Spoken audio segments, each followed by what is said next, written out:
बिस्मिल्लाहिर्रहमानिर्रहीम। अस्सलाम वालेकुम। Hello everyone. उम्मीद करता हूँ आप सब खैरियत से होंगे।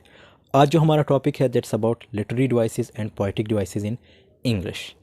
लिटरेरी डिवाइसेस और पोएटिक डिवाइसेस जितने भी लिटरेरी वर्क्स हैं उन सब में आपको इनका यूज़ देखने को मिलेगा, और एज अ लिटरेचर स्टूडेंट होने के नाते ये आपके लिए भी ज़रूरी है कि आप इन दो टर्म्स को समझें और इनको अपने वर्क्स में यूज़ करें। अब राइटर इनको यूज़ क्यों करता है, लिटरेरी डिवाइसेस और पोएटिक डिवाइसेस को क्यों यूज़ करता है?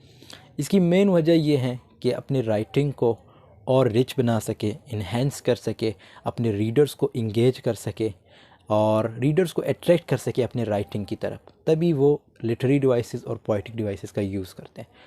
और इस पे ऑलरेडी हमने एक वीडियो भी बनाई है, क्योंकि इसकी मैंने एक सीरीज़ स्टार्ट की है, और इस वीडियो को, इस टॉपिक को, लिटरेरी डिवाइसेस और पोएटिक डिवाइसेस को हम 5 वीडियोज़ में डिवाइड करेंगे। सो इस पे ऑलरेडी एक वीडियो बनी है, वो भी आप देख सकते हैं। उसमें मैंने कुछ लिटरेरी डिवाइसेस और पोएटिक डिवाइसेस को डिस्कस किया है। आज इससे जो आगे लिटरेरी डिवाइसेस है और पोएटिक डिवाइसेस है उनको देखते हैं। सो बढ़ते हैं अपने टॉपिक की तरफ। जो सबसे पहला पॉइंट है वो है एंटीथेसिस।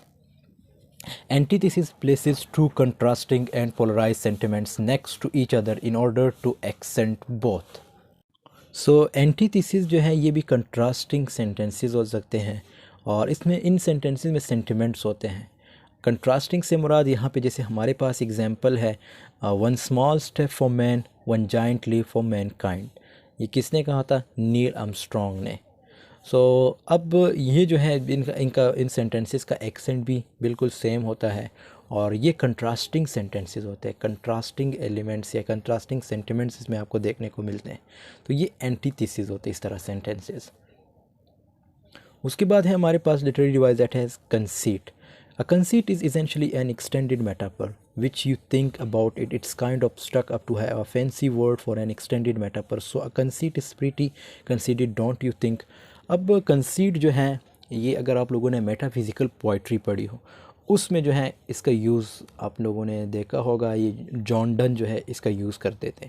सो ये भी बिल्कुल लाइक इसकी जो है थोड़ी बहुत कंपैरिजन की जाती है मेटाफर से। अब मेटाफिज़िकल पोइट्री है उसमें क्या होता है, अगर हम मेटाफिज़िकल पोइट्री को देखें, सो मेटाफिज़िकल का मतलब ये है poetry which is spiritual is called metaphysical poetry, और वो जो पोइट्स होते हैं उनको फिर हम मेटाफिज़िकल पोइट्स कहते हैं। इनके थॉट्स बड़े कॉम्प्लिकेटेड होते थे। जो मेटाफिज़िकल पोइट्स थे उनके थॉट्स बड़े कॉम्प्लिकेटेड होते थे, हर कोई उनको नहीं समझ सकता। इसी तरह अगर हम कंसीट की बात करें, in metaphysical poetry two different things are joined. Metaphysical poetry में जब हम दो चीज़ों को ज्वाइन करते हैं, and joining these two things are called conceit. अब ये इस चीज़ को समझे, क्योंकि मेटाफर में भी हम दो चीज़ों को जो मतलब मिलाते हैं, कंपेयर करते हैं, इसी तरह इसमें भी करते हैं। लेकिन कंसीट में एक चीज़ आप नोट करना है, ये चीज़ आप लोगों ने नोट करनी है कि कंसीट जो है हमेशा दे मीन्स जो राइटर है जब वो इसको यूज़ करते हैं, they the things are so unlike the reader that does not even want to compare the. मतलब वो इस तरह कंपैरिजन करते हैं जो मेटाफिज़िकल पॉइंट्स है, जब वो कंसीट का यूज़ करते हैं, जब दो चीज़ों को मिलाते हैं, मीन्स रीडर के लिए वो अनलाइक होते हैं। रीडर को बिल्कुल समझ ही नहीं है कि किस तरह ये पॉइंट ने इन दोनों को कंपेयर किया है। मीन्स अब पॉइंट क्या करते हैं, they skilfully compares, means makes the comparison acceptable, और वो इतनी खूबसूरती से उनको कंपेयर करते हैं कि फिर आप भी उसको एक्सेप्ट कर लेते हैं कि वाकई ये ऐसा ही है। इसी तरह अगर हम मेटाफिज़िकल पोइट्स की बात करें, जिसमें हमारे पास जॉन डन है, एंड्रू मॉर्वेल है, जॉर्ज हर्बर्ट है, Richard Crashaw, Henry Vaughan, Abraham Cowley, Thomas Traherne, like John Cleveland, Richards Lee, Edward Benlowes, ये सब जो है हमारे पास मेटाफिज़िकल पोइट्स है। तो कंसीट जो है हमेशा, ये आप चीज़ नोट कर लें कि ये हमेशा ये जो कंसीट मतलब लिटरेरी डिवाइस है, इसका यूज़ आपको मेटाफिज़िकल पोइट्री में देखने को मिलेगा। सो मींस ये लाइक इसको हम कह सकते हैं कि एक मेटाफर की तरह है। लेकिन ये जो राइटर जब इसको यूज़ करता है कंसीट को, ये बिल्कुल अनलाइक चीज़ें होती है, जिस मतलब एक रीडर जो है उसको कंपेयर नहीं करना चाहता। लेकिन पोइट्स जो हैं, जो मेटाफिज़िकल पोइट्स हैं, तो वो इसको बड़ी खूबसूरती से कंपेयर कर लेते हैं। मीन्स स्किलफुली से जो है कंपेयर करते हैं, and that makes the comparison acceptable. In order for a metaphor to be a conceit, it must run through the entire poem and be the poem's central device. Consider the poem The Flea. अब flee जो है ये एक insect है. अब John Donne बहुत ही important figure है. Means like we can say he the father of like metaphysical poetry. So इसने जो है मेटाफिजिकल पोइट्री पे बहुत ज़्यादा काम किया और इसकी जितनी भी पोइट्री अमूमन जो है मेटाफिजिकल पोइट्री है. The speaker uses the flea as a conceit for physical relations. अब ये जो फ्ली है इसको जो है जॉन डन ने क्या किया है, इसको कंपेयर किया है इंसानों के साथ. मतलब ये कहता है कि फ्ली जो है उसके भी फ़िज़िकल रिलेशंस होते हैं. arguing that two bodies have already intermingled if they have shared the odious bed hug means bed bug means जो अगर आप फ़िज़िकल रिलेशन की बात करते हो तो ओबियसली उसमें सब कुछ आ जाता है. तो अब आप ख़ुद अंदाज़ा लगा सकते हो कि एक फ्ली है मींस लाइक एक इंसेक्ट है, वो उसके कैसे फ़िज़िकल रिलेशन हो सकते हैं. हमारा माइंड इस चीज़ को एक्सेप्ट नहीं करता. लेकिन जो जॉन डन है उसने, अगर आप ये पोएम पढ़ेंगे तो आप इसमें देखेंगे इसने बड़ी खूबसूरती से इसको कंपेयर किया है. फ़िज़िकल मींस ये कहता है कि इसके भी फ़िज़िकल रिलेशंस होते हैं. सो ये इस तरह चीज़ों को कंपेयर करना, इसको हम कंसीट कहते हैं. When the flea as a conceit for intimacy, like John Donne presents a poem both humorous and strangely erotic. Like a conceit must run through the entire poem as the poem's central device. और ये central device होती है पूरी poem की. और इसके लिए ज़रूरी है कि आपने पूरा poem पढ़ना होगा. और ये poem आप काफ़ी दफ़ा पढ़ के फिर आपको समझ आएगी कि इसमें जो है ये central device है, मतलब conceit जो है ये है. उसके बाद हमारे पास जो है literary device वो है Cassioms. The literary technique of Cassioms takes two parallel clauses and inverts the word order to one to create a greater meaning. अब इसमें भी क्या होता है, ये एक लिटरेरी डिवाइस है और इसमें जो है दो पैरेलल क्लॉजेस को जो है एक साथ लिया जाता है और इन्वर्ट किया जाता है the word order of one two create a greater meaning, क्या, ताकि उसका एक ग्रेटर मीनिंग बाहर आ सके. इन्वर्ट लाइक यहाँ पे एक एग्जांपल है, ask not what your country can do for you, ask what you can do for your country. Like John F Kennedy adapted from Khalil Gibran. तो उसने अडेप्ट किया था इसके जॉन एफ कैनेडी के इस टेक्स्ट को या इस कोट को कि ask not what your country can do for you, ask what you can do for your country. अब आप देख सकते हैं इसमें ये दो पैरेलल क्लॉजेज हैं और इसको जो है इन्वर्ट किया गया ताकि इसका ग्रेटर मीनिंग जो है बाहर आ सके. फिर उसके बाद हमारे पास है enjambment and end stop lines. Lines break can be one of two things. अब लाइन्स जो है जब भी ब्रेक होते हैं, लाइन्स की जब भी ख़त्म मतलब हम लाइन को तोड़ते हैं तो उसकी दो वजूहत हो सकती है, एक इंजम्पमेंट और एक दूसरा है ईंट स्टॉप. अब end stop lines are lines that end on a period on a neutral break in a sentence. End stop obviously इसके नाम से आप अंदाज़ा लगा सकते हैं कि ईंट का मतलब क्या है, लाइन का ख़त्म होना, जहाँ पे फुल स्टॉप आ जाता है उसको हम क्या कहते हैं, ईंट स्टॉप लाइन्स. Injunction क्या है? By contrast refers to a line break that interprets the flow of a sentence. Either the line usually does not end with punctuation or the thought continues to the next line. Injunction हम उसे कहते हैं line जो है break नहीं होती. Line मतलब आप अमूमन आप ये पोइट्री जब देखते हो, पोइट्री जब आप पढ़ते हो उसमें पोइट के जो थॉट्स होते हैं वो फ्लो कर रहे होते हैं. मीन्स फ्लो से मुराद लाइन ख़त्म नहीं होती. एक लाइन लिख दी फिर उसके आगे मतलब कोमा डाल दिया या कोमा ना डाल के भी तो ये आगे जो है लाइन को ख़त्म नहीं करते, नेक्स्ट लाइन की तरफ आते हैं. वहाँ पे ये क्या करते हैं, वहाँ पे भी ये यही करते हैं कि नेक्स्ट लाइन जब स्टार्ट करते हैं उसमें भी कोई पंक्चुएशन कुछ भी या फुल स्टॉप नहीं होता. मींस जब इंजजमेंट की बात हम करते हैं तो इसमें आपने एक चीज़ समझनी है कि इसमें लाइन जो है ब्रेक्स नहीं होते और इसमें जो है ऑब्वियसली फुल स्टॉप आ जाता है तो it means the end stop lines, it comes in and stop line.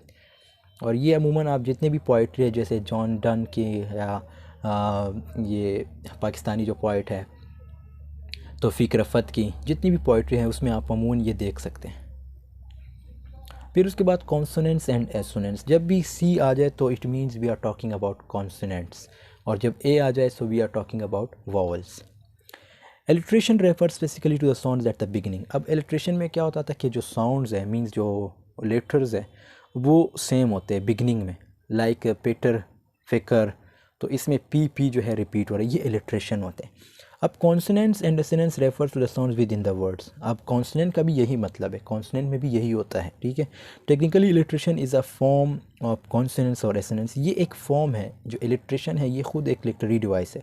तो ये एक फॉर्म है किस चीज़ की, कॉन्सोनेंट्स और एसोनेंट्स की। एंड बोथ कैन को exist powerfully on the same line, और ये दोनों एक ही लाइन में एग्जिस्ट कर सकते हैं।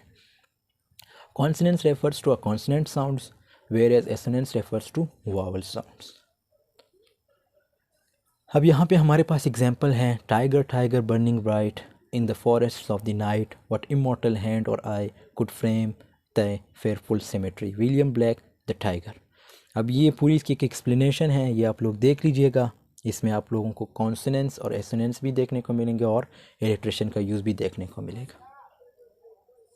फिर उसके बाद हमारे पास है कोलोक्वलिज़म। कोलोक्वलिज़म जो है हमारे पास ये एक लिटरेरी डिवाइस है, इज़ यूजिंग कैजुअल और informal speech including slang informal writing to make dialogue seem more realistic and authentic. It often incorporates respelling words and adding apostrophes to communicate the pronunciation.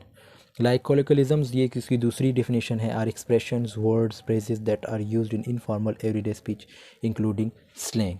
तो ये जो है ऐसे words होते हैं, ऐसे फ्रेजेस होते हैं जो इनफॉर्मल होते हैं, जो हम अपनी रोज़मर्रा की ज़िंदगी में यूज़ करते हैं। यहाँ पे हमारे पास एग्जांपल है, how you doing means ask friends character by Joey Tribbiani. तो हाउ यू डूइंग यहाँ पे होना चाहिए, लेकिन ये इन्होंने क्या लिखा है, हाउ यू डूइंग। तो इट मीन्स इट्स इनफॉर्मल। तो ये हम तब यूज़ करते हैं जब जब हम अपने दोस्तों के साथ बात करते हैं, या अपने ब्रदर्स जो हमसे छोटे हैं उनके साथ जब बात करते हैं, तो हम इस तरह वर्ड्स यूज़ करते हैं, इनफॉर्मल स्पीच हमारी होती है।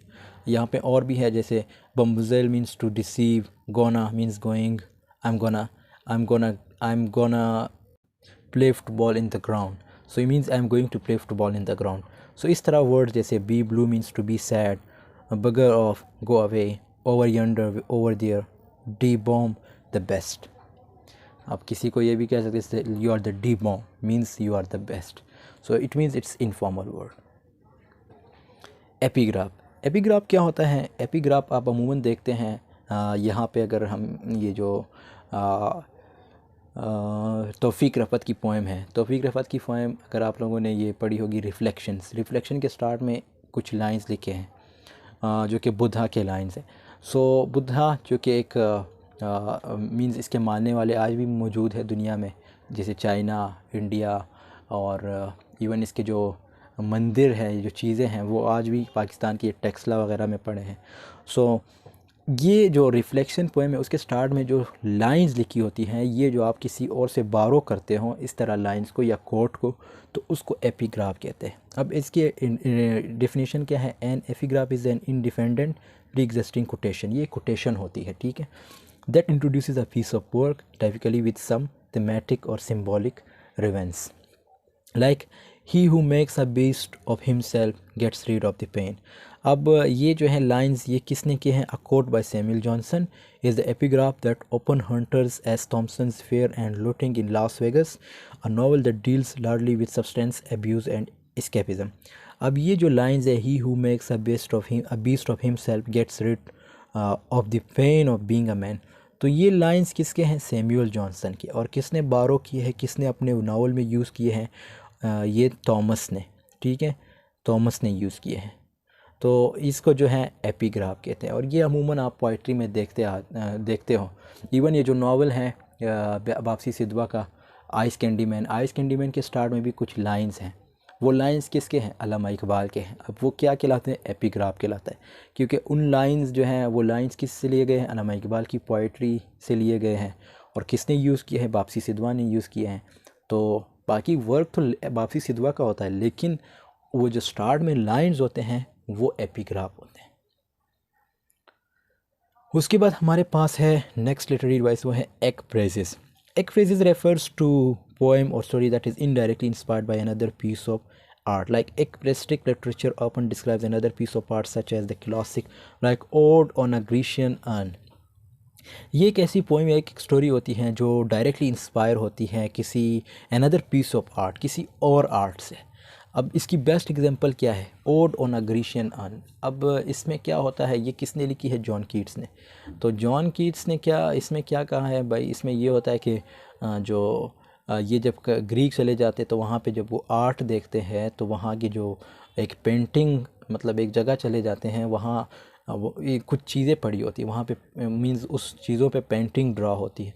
सो जब वो पेंटिंग को देखते हैं तो उसमें क्या होता है, ये इसके माइंड में क्या आता है कि इस पे एक पोइट्री लिखता है। वो पोइट्री किसके नाम से, odd on a Grecian earn लिखता है। सो ओड का मतलब ये है कि आप किसी चीज़ को जो है, मतलब जो वो ऑब्जेक्ट है या ह्यूमन बीइंग है जो भी है, उसकी तारीफ़ करते हैं, उसको पूरा एक्सप्लेन करते हैं। So every egg phrases can be considered a direct allusion because it borrows language and images from other artwork। तो उसमें भी ऑब्वियसली आप उनकी लैंग्वेज या उनकी जो मतलब इमेजेस जो हैं उसको यूज़ करते हैं for a greater example as well as a submission opportunity for writers. फिर उसके बाद लास्ट जो हम डिस्कस करेंगे दैट इज़ एफेमिज़म। एफेमिज़म जो है ये हमारा लास्ट लिटरेरी डिवाइस होगा। इसके बाद फिर नेक्स्ट वीडियो में हम अगले लिटरेरी डिवाइसेस की बात करेंगे। So euphemism is a soft and inoffensive word for phrase that replaces a harsh, unpleasant और hurtful one for the sake of sympathy or civility. अब एफिज़म ये सॉफ्ट और इनऑफेंसिव वर्ड होते हैं और ये रिप्लेस करते हैं किस चीज़ से, हार्श से, अनप्लेजेंट और हर्टफुल वन से। बिकॉज वी क्रिएट फ्रेजेस और वर्ड्स और other words in order to avoid using the actual term because they are impolite, rude और indecent. Those alternatives are considered euphemisms. Like euphemisms like fast away and down ceasing are quite common in everyday speech. अब ये words आपको मतलब daily routine में आप इसको use करते हैं और आप सुनते हो ऐसे वर्ड्स को। But a good example in literature comes from Harry Potter. अब हैरी पॉटर में क्या होता है, अगर आप लोगों ने ये नावल पढ़ा है तो J.K. रोलिंग ने किस तरह वर्ड यूज़ किए, where the wizarding community refers to the villain Voldemort as he who must not be named in fear of invoking him. तो उन्होंने इसका इस तरह नाम रखा है, मतलब उन्होंने ये नहीं कहा कि भाई उसकी डेथ हो गई या डाउन सीजिंग हो गई, उन्होंने इस तरह उसका नाम कुछ इस तरह दिया कि ही who must not be named in fear of invoking him, कि वो जाग ना जाए। मतलब अगर ये वर्ड्स यूज़ करेंगे या डाउन सीजिंग वर्ड यूज़ करेंगे, क्योंकि उसमें क्या होता है, वोल्डेमॉर्ट जो हैं वो गायब हो जाते हैं और एक वक्त में फिर ज़ाहिर हो जाते हैं किसके सामने, हैरी पॉटर के सामने। तो उसमें यही मतलब इसमें ये होता है कि जो हार्श वर्ड्स होते हैं या जो सॉफ्ट या इनऑफेंसिव वर्ड और praise that replaces a harsh word, मतलब जो सॉफ्ट वर्ड्स होते हैं या जो हार्ड वर्ड्स होते हैं उसको क्या मतलब जो इनऑफेंसिव वर्ड्स होते हैं वो रिप्लेस करते हैं किस चीज़ से, हम हार्श और अनप्लेजेंट और हर्टफुल वर्ड से। सो इफेमिज़म जो है सॉफ्ट और इनऑफेंसिव वर्ड होते हैं, जैसे before I go, before I die, red in but perspiration sweating, thin on top bald, tipsy drunk, heavy having a loose screw, being dumb. तो इस तरह वर्ड्स होते हैं। सो ये तो आज का हमारा टॉपिक। आई होप आपको जो आज हमने लिटरेरी डिवाइसेस डिस्कस किए हैं इनकी समझ आई होगी। बाकी आप इसकी एग्जांपल आप गूगल से भी देख सकते हैं, इसके और बेस्ट एग्जांपल आप ढूंढ सकते हैं अगर आपको इधर से समझ ना आई हो। तो मिलते हैं नेक्स्ट वीडियो में। नेक्स्ट वीडियो में हम अगले जो हैं लिटरेरी डिवाइसेस और पोएटिक डिवाइसेस की बात करेंगे। सो तब तक के लिए अल्लाह हाफिज़। वीडियो पसंद आई तो ज़रूर लाइक, कमेंट, शेयर कीजिएगा।